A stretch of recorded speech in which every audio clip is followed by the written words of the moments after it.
ഇറാനിൽ യുദ്ധം പൊട്ടിയല്ലടാ കഞ്ഞുകുടി വേണം, റോസ്റ്റല്ല കഞ്ഞു കുടിച്ചില്ല. മിഡിൽ ഈസ്റ്റിലെ എല്ലാ പ്രയാസവും അതിന് പറയാൻ കഴിയില്ല. ഇറാൻ യുദ്ധം പൊട്ടൂല, പൊട്ടിയിരിക്കും എന്ന് നിനക്കറിയില്ല. യുദ്ധം ഉണ്ടാവും, ആ യുദ്ധത്തിൽ ഇറാൻ തകരും. മുത്ത് മുഹമ്മദ് മുസ്തഫ ഇറാനുമായി യുദ്ധം നടക്കും, അത് ഭാൻപം യുദ്ധമായിരിക്കും. ആ യുദ്ധത്തിന്റെ അവസാനം ഇറാൻ തകരും. പക്ഷെ ഇറാൻ മാത്രമല്ല തകരുക, മിഡിൽ ഈസ്റ്റിലെ അനവധി രാജ്യങ്ങൾ തകരും. ആര് പറഞ്ഞു? മുഹമ്മദ് മുസ്തഫ. അള്ളാഹു നമ്മളെ കാത്തുരക്ഷിക്കട്ടെ. നിങ്ങളെ സഹായിക്കാം എന്ന് പറഞ്ഞ് ഒരു കൂട്ടർ വരും, അവർ ഇറാനെ തകർക്കും. പിന്നെ അവർ നിങ്ങളെ ചതിക്കും എന്ന് മുഹമ്മദ് മുസ്തഫ.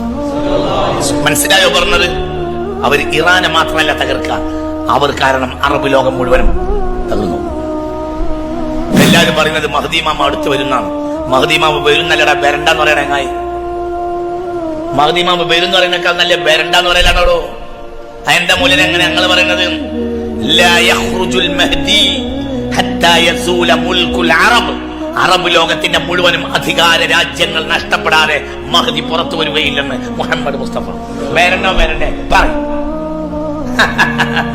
നമ്മളിങ്ങനെ ബ്രോസ്റ്റൊക്കെ തിന്നിങ്ങനെ ഉഷാറായിട്ട് ഇങ്ങനെ നമ്മളും നമ്മളെ പെണ്ണുങ്ങളും കല്യാണത്തിന് ഇങ്ങനെ ഉടുത്തും മാറ്റി ഇങ്ങനെ നടക്കുന്നതിന്റെ ഇടയിൽ മഹ്ദി അസ്സലാമു അലൈക്കും എന്ന് പറഞ്ഞിട്ട് വരിക. പോയട പണി നോക്കി. ലാ യഖ്റുജുൽ മഹ്ദി, മഹ്ദി പുറത്തു വരികയില്ല. ഹത്താ യസൂല മുൽകുൽ അറബ്.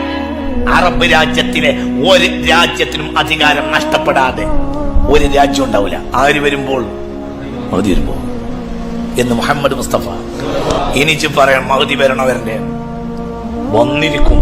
പക്ഷേ നമ്മളിങ്ങനെ പപ്പടം പൊരിച്ച് തിന്നതിന്റെ അടിയിൽ വരുന്ന ആളല്ല ആര്? മഹ്ദി കഷ്ടപ്പെട്ട അവസാനം വരുന്ന ആളാ.